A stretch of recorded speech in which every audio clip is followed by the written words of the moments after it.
So in this video, we're going to be covering topic 9.3, maxima and minima, first and second derivatives, which is the relationship between a function and its derivative. We'll start with example 9.7, and it says, using differentiation, find the coordinates of the vertex of the parabola with the equation y equals x squared minus 8x plus 14. So we have to find the derivative of this. And we know it's going to be 2x minus 8. So all you have to do is equal this to 0, and that's where you're going to find the maxima or the minima. Or at least you can find something called the critical points. So if we solve for x, we're going to get 2x equals 8, and then x equals 4. So that means that for this parabola, at x equals 4, you have a vertex. Graphically speaking, if this is the vertex, the slope of the line, of the tangent line, is 0 there. But we still have to plug in the 4 in the original function to find the y coordinate. So y would equal 4 squared minus 8 times 4 plus 14, and this is equal to negative 2. Therefore, the coordinates of the parabola are 4, negative 2.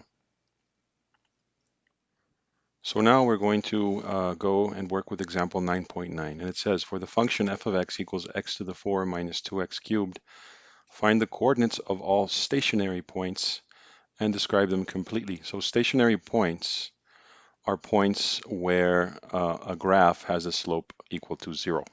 So those stationary points can be maximum, minimum, or points of inflection, as we will see in this example. So first thing we have to do is find the derivative. So let's do the derivative of f of x. And we know that this will be 4x cubed minus 6x squared. So in order to find the stationary points, again, we have to equal this to 0. Now notice that here we will have to factor, right? We can factor out 2x squared, and then we're going to get 2x minus 3. This equals to 0. So what are the solutions? The solutions would be x equals 0 and x equals 3/2. So those are the stationary points. Now what we have to find out is if they are points of inflection, maximum or minimum. For that, we can use a sign chart.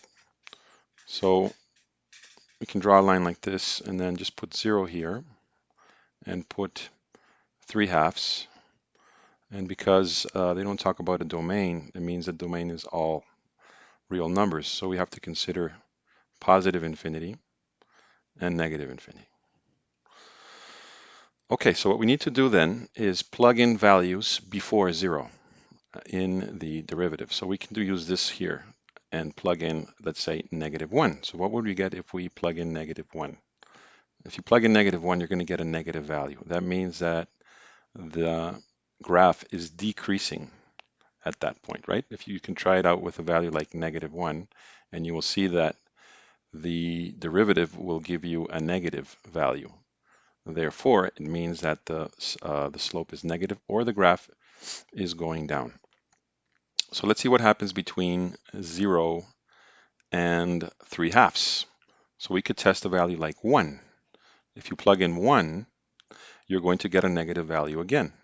That means that this here is a point of inflection, and it's not a maximum or a minimum. How do I know that? Well, because the graph is still going down. And then at 0, it probably has a point of inflection. We will see it in the graph in a bit. But what happens after 3/2? After 3/2, if we plug in something, say like 2, we're going to get a positive value. You can test that for yourselves. So if this is positive, it means that the graph is going up after 3/2. So that means that this is a minimum right here. 3/2 is a minimum. Why? How do I know that? Well, because if this is negative, that means that the slope of the graph is going down, and then it reaches a minimum, and then it goes back up. So this is definitely a minimum. We're going to see that in the next slide, where we actually have the graph. So in this slide, we can see the graph. Notice that we have the stationary points at x equals 0 right here. You can see that the slope, if you draw a tangent line, is going to be 0, just like here at the minimum. Now notice that the graph itself is going down, down, down, is going down. That's why we had negatives when we plugged in values before 0. We got negatives, meaning the slope is negative. And after 0, but before 3/2, we also got a negative value, which is reflected here by the slope of the graph. Then we reached the minimum, like we said, at 3/2, and then the slope became positive, which confirmed that this was a minimum. Now, what is a point of inflection? A point of inflection is a point where the graph of a function changes its concavity. So notice that here, before 0, the concavity is upward, and after 0, the concavity is downward. That's something that we can do with something called a second derivative test, and we will see that shortly. Very well, so now let's focus on example 9.12. And this is a physics problem with velocity, position or displacement, and acceleration.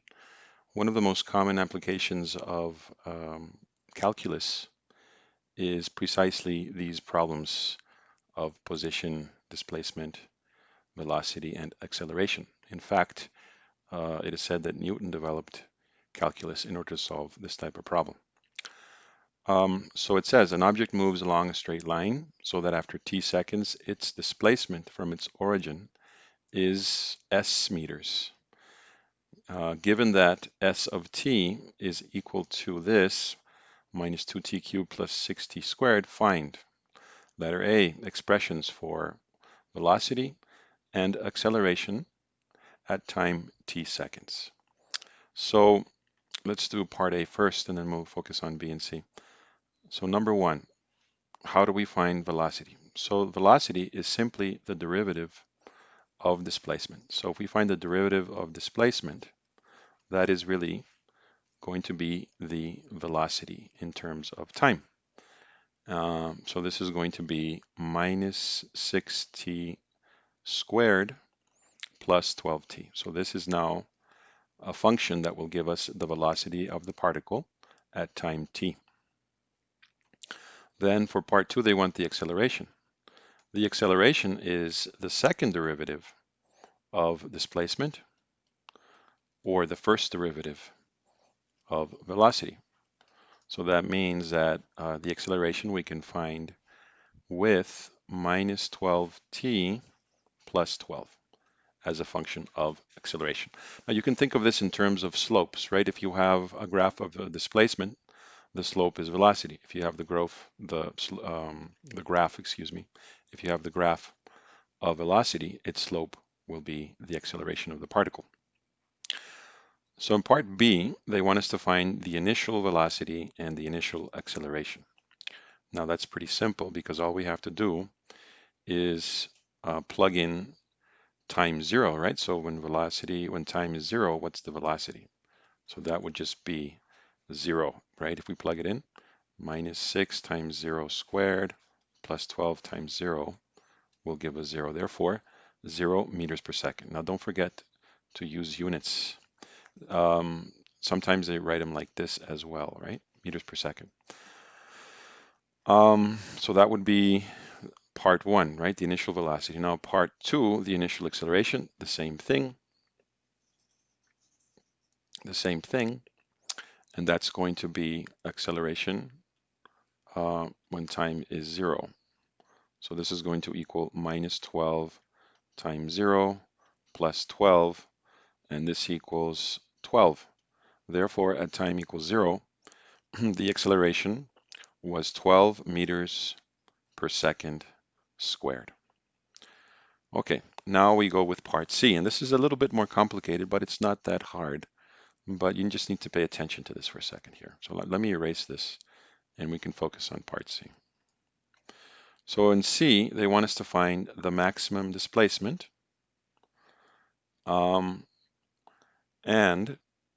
they want us to find the maximum velocity. Okay, so to find the maximum displacement, we need the derivative of displacement. And the derivative of displacement, we said already, is velocity. So if we grab that velocity function, so we know that velocity is equal to minus 6t squared plus 12t. So what we have to do is like we were doing before, when we want to find a maximum of something, we equal it to 0. We equal the derivative to 0 because at the maximum points, the slope of the graph of displacement is equal to 0. So that's where the velocity is 0. So we solve for this, same procedure. Let's just factor minus 6t, and this is going to be equal to t minus 2, and equal this to 0. So notice that the solutions to this equation are t equals 0 and t equals 2. So what we have to find out is whether these are maximums or minimums. Now, one thing we have to take into account is that this graph or this problem wants to know about maximum velocity and displacement in this time interval here, so from 0 to 3. So we do the same thing we did before. We do a sign chart. So let's start with 0 and then 2, and then we have to test values like 3. Okay, so just here and here. So notice what happens if we plug in a value between 0 and 2, such as 1. If you plug in 1 in this function, what are we going to get? We're going to get a positive value, right? You can test that for yourselves. You're going to get something positive. If you know that if you plug in 2, you're going to get 0, of course. But what if you plug in something between 2 and 3, like 2.5? You're going to see that you get a negative number. So what does that tell you? That tells you that the graph for displacement is going up here. It reaches a maximum, and then it starts going down. So that means that the maximum displacement will occur at t equals 2 seconds. So we have to plug in 2 into the displacement function. So s of 2 is going to equal negative 2 times 2 cubed plus 6 times 2 squared. And if you do that, this is going to give you 8. So that means that at t equals 2, the particle reached its maximum displacement of 8 meters. And that would be the answer for that first part. So how about the second part, where they want us to find the maximum velocity? Well, we would do the same thing, except that now we won't use the velocity function, but we will use the acceleration function. So let me erase all this, and let's do that for the acceleration. So we say part C, part 2 of that, maximum velocity. So again, we need the acceleration. And we found before that the acceleration of t is the second derivative of the displacement or the first derivative of the velocity. And we found that this is equal to minus 12t plus 12. So again, what we do is that we equal this to 0. And this only has one solution, right? Where t equals 1. We still don't know if this is a maximum or a minimum. So we have to use the table again. So remember that because the time interval is from 0 to 3, we have to test those values. So 0, 1, and 3. So what happens between 0 and 1? Let's say if we put a value like 0.5, notice that if you put 0.5 here, this is going to be 6. So therefore positive. That means the graph is going up. Okay, so how about between 1 and 3? We can test 2 seconds, and 2 seconds is going to give us negative 12 for the acceleration. Therefore, here we have a negative. Therefore, the graph is going down after 1 second. That means that you have a maximum velocity at time equals 1. So time equals 1. At time equals 1, what is the velocity? So we have to plug in 1 into the velocity function, right? So this would be negative 6 times 1 squared plus 12 times 1, and this is equal to 6. So at time equals 1, the maximum velocity is 6 meters per second. Now, in this problem, we didn't have to worry about the values of the extremes, but sometimes you have to plug these in as well, just to be sure that you're not going to get a velocity higher at the endpoints of the interval. In this case, we don't have that problem because the graph is going up and then it goes down, so there's no way that 0 or 3 are going to be higher than 1, so to speak, right? And the same thing happened before. But in general, it's good to also plug in 3 and 0 just to see what the velocity would give you. Very well, so this is going to be the last example on this video, and it's example 9.13. And it says determine the intervals on which the graph of y equals x to the 4 minus 4x cubed is concave up or concave down, and identify any inflection points. So we have stationary points, which we can find with the first derivative, but the first derivative doesn't always catch all the inflection points. I'm going to do this differently from the textbook because I want you to see two things. I want you to see how we can find the minimum and one inflection point with the first derivative. So let's do the first derivative of y. So the first derivative of y is going to equal 4x cubed minus 12x squared. So we equal this to 0 again, just to see where the slope of this graph is 0. Let's factor out 4x squared, and we're going to get x minus 3, and we equal this to 0, and we see that the solutions for this equation are x equals 0 and x equals 3. So let's test those values, right? So let's test 0 here, 3, infinity, and negative infinity. Okay, so what happens if we plug in, say, -1? If we plug in -1, we're going to get a negative number here. You can verify that for yourselves. Okay, something between, we know that 0 will give a 0 because that's either a maximum, minimum, or an inflection point. Between 0 and 3, we can plug a value, say 2. And what are we going to get? We're going to get a negative again.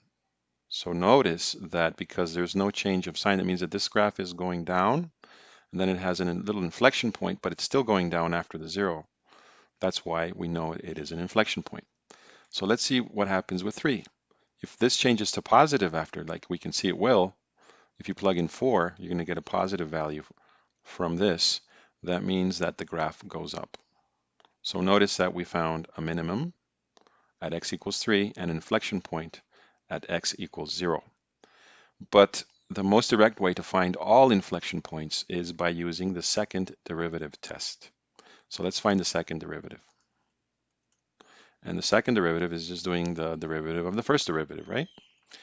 And if you do that, you're going to get 12x squared minus 24x and equal this to 0. And then we factor out, right? 12x. So it's going to be 12x times x minus 2.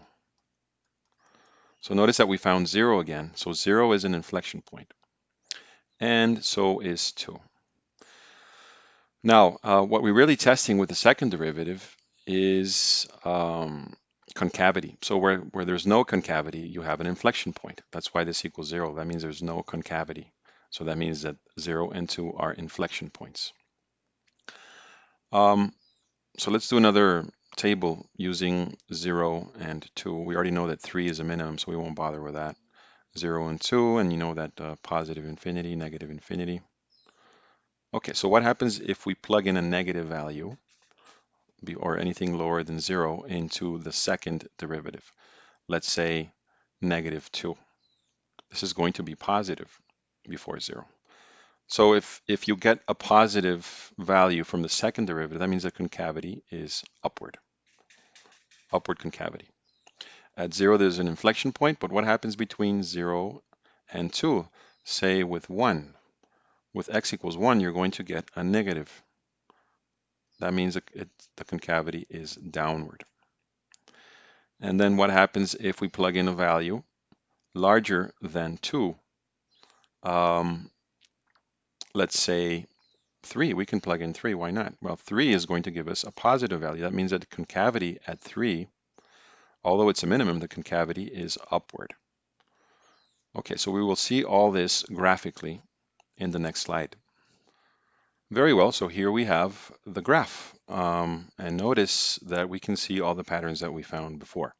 So with the first derivative, we found this x here, right, where x equals 3. The slope is 0, and we found that this was a minimum. Then we also found that at 0, 0, there is a stationary point as well, right? But this one is not a minimum or a maximum. You only have a change in concavity. Now, when we did the second derivative test, we found another point of inflection that we could not find the first time. And notice that this is right here is a point of inflection, as we will explain in a second. So notice that the graph is going down, right, from negative infinity to 3, which was a minimum, and then it went up after that. That we knew already. Then we did the concavity tests for values before 0, and we got positive. Notice that it's concave upwards. After 0, it's concave downwards. But then after 2, the concavity changes. So here, the concavity is downwards, but then after that, it changes to upwards as we tested with x equals 3.